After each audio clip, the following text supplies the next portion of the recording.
Hey there, everybody.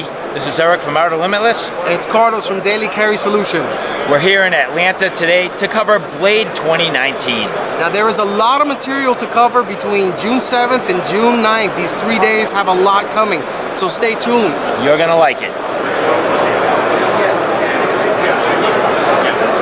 actually quite amazing, and it's like, you know, it really can. Happy Blade Show. Dude, you off parole? Huh? Yeah.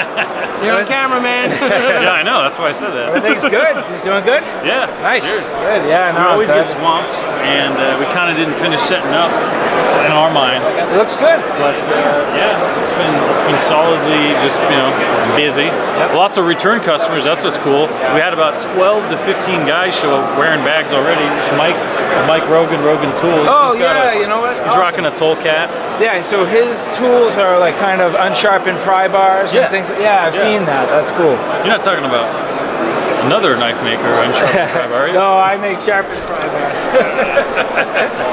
The thing that we really like to do is we want to kind of combine the best of tactical with the best of outdoor gear, and we are kind of looking at Grayman as well. In a way, we've been doing that for a while now. We were one of the early companies to start doing wolf gray, like at least 4 or 5 years ago, and actually one of the first companies to start doing multicam black as well, offering that to everybody. The customer input, the feedback, all of that goes into our research and development. So we take all that feedback when it comes time to revise an existing model for like version 2.0 or version 3.0. We take all that information plus feedback from reviewers like yourself, and we want to figure out, okay, what can we work in here? It's almost like a puzzle. You want to figure out how we can take this feature, maybe pull one from a new product and kind of work it in, and just really work on trying to create the best gear possible without sacrificing quality. So I have a follow-up question. Yeah. How long do you think it takes you from the time you get feedback to work through a design process to the point where you're actually able to implement those improvements? I mean, how long is that cycle for you? It can vary depending on what it is. I mean, on which product or exactly. what the changes would be? Yeah, but I would say roughly, I mean, like from taking the information and what we've gathered, and at least coming up with the first prototype, it's usually within about a 6-month period. But after we get the first prototype, we look at that again and we're like, okay, how can we tweak this, make it better? So sometimes we may go through 3 or 4 prototypes until we have the final one that we want to decide on, okay, this now goes into production. So I would say realistically, it could take anywhere from 6 months to a year overall. To make a design change that's implemented into a version of a bag. Right. But again, when you look at the previous version versus the new version, there's a big incremental jump. And the case in point would be their Ibex series. When we had the original Ibex 30, major changes. Yeah, exactly. The Ibex 30 was, even the original one was a step above what was already existing. But when Ibex 35 came out, we were working on that. There were so many other things we could roll into this and make it basically a much better pack from the ground up. And in some ways, when we were developing that, we were also developing our McCore 45 at the same time.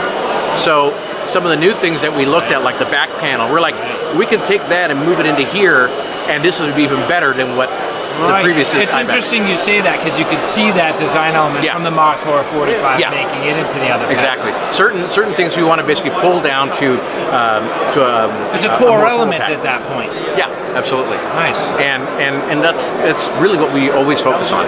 Going back to our history years ago with Maxpedition, both myself and James, and just building upon that, and then again doing the things that we couldn't do with Maxpedition at that time. Nice.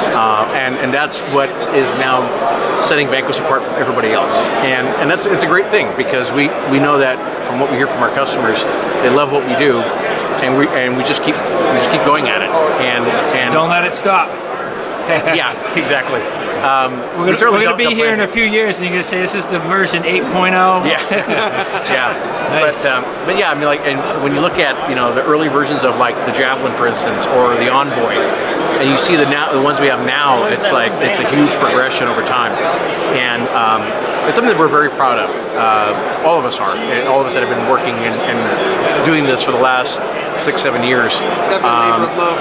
course? It has to be. It really has to be. I mean, like when you really care about product and when you really care about what you're putting out there for your customers, you want to basically put the best you can, or at least aim for the best you can do, and then put it out there. And then when the customers say, "Hey, how about this and that," or maybe you could implement this or change this or add that, and we're like, okay. Sometimes we don't think of these things. You know, it slips our mind.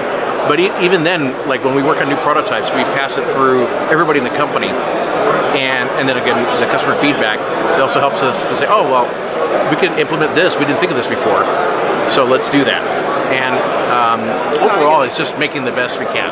There's so many different types of end user that are going to take this. I mean, there's the person who EDCs, you know, his handgun in there, or there's a person that'll use this as a videography or photography bag. Absolutely. You know, somebody that's going to use this. You're right. The ability to even compartmentalize these things as a camera bag now is amazing. All the Velcro on the inside and the flexibility in these systems, that has been just great. And it's even, I mean, even the newer versions have even more than, so you can see, to your point, you know, every time you do it, you make a leap and bound forward. It's like, that's good, but what would be great? And you take it. Actually, we have the newer 21 here, in fact.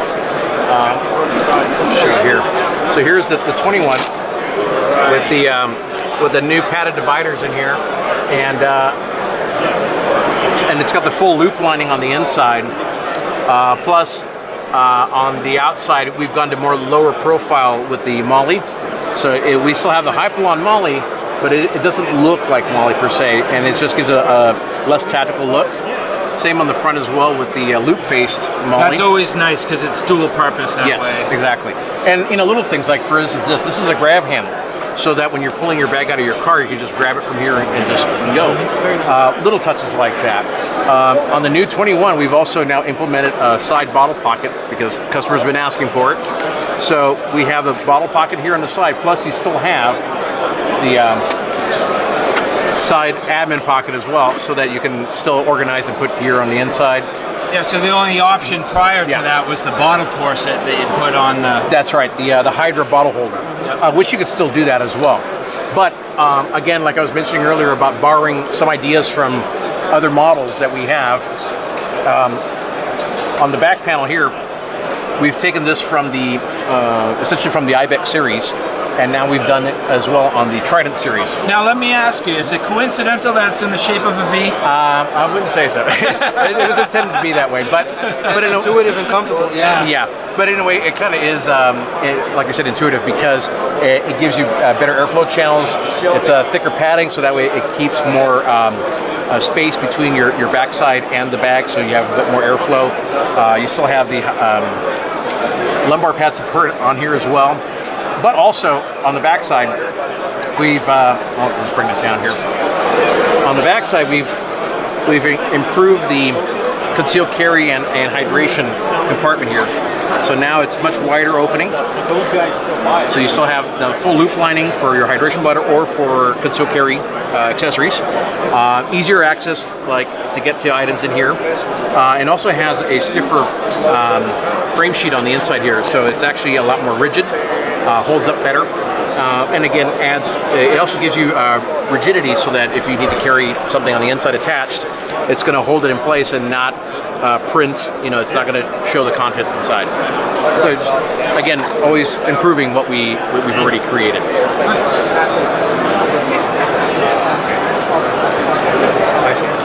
But I work, it's top of East Road here in Atlanta. It's right next